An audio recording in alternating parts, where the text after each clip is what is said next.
Good morning, and welcome to Redeemer Lutheran Church. I'm Pastor Gary Lodeholt.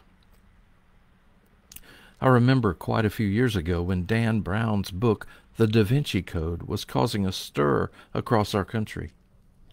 If you never read the book or never saw the movie starring Tom Hanks, one of the premises is that Jesus and Mary Magdalene were married and had a child, and as the book develops, they searched for the living descendant from that line. About when the book was published, I went to our Synod Assembly, and in one of our worship services, Bishop Donges was preaching, and he told us, "I have solved the Da Vinci Code." It caught our attention, and then he continued, "On the cover of the book are 6 letters, and if you arrange them in just the right order, it tells you the truth about the whole thing." We sat listening intently, and then he said, "The letters spell out a novel." In other words, all the controversy and speculation about Jesus and Mary Magdalene and the story told by the book was fiction. There really wasn't a controversy. The whole thing was just a story to entertain. This week we are talking about women of renown in the Bible, and Mary Magdalene is certainly one of those.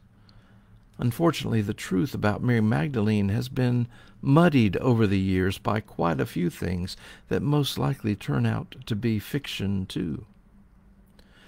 One of the longest traditions was that she was a prostitute, but in fact there's no evidence for that whatsoever.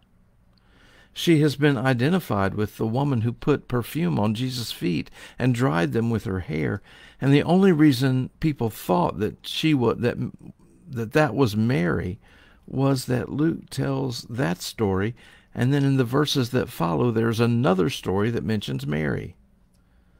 But again, there's no evidence that the woman with the perfume was Mary.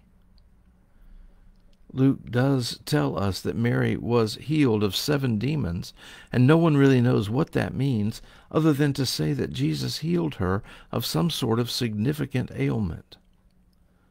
Another thing we can know is that Mary Magdalene seems to be one of a group of women who followed Jesus and helped provide for him and all his followers. That means that instead of being a prostitute or a poor, sick woman, Mary likely was a woman of means and enough wealth to help support the group of followers. She may have been in the upper crust of society. She came from a town called Magdala on the Sea of Galilee, and that's why she's called Mary Magdalene, and that's pretty much what we know about Mary. She was healed, she followed, she provided for Jesus.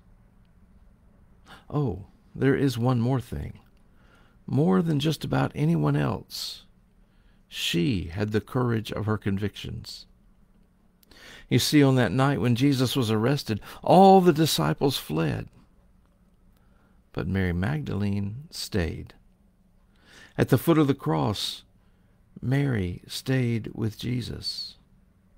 And at the resurrection, it was Mary who first saw and spoke of the risen Lord. Now, of course, her faith and commitment to Jesus is admirable to us. At risk to herself, she stood by Jesus when the going got tough. And perhaps that's something we need to consider in our own lives. Are we fair-weather Christians only? Can we be honest and at least admit that we aren't sure if we would stand fast when we are put at risk for our faith? There's something else I want to mention as well, which can be an issue depending on your particular denomination of Christianity. Some denominations don't allow women to be pastors, often citing that Jesus' disciples were all men. However, if you remember the story of Anna yesterday, the first person to proclaim Jesus publicly was in fact a woman.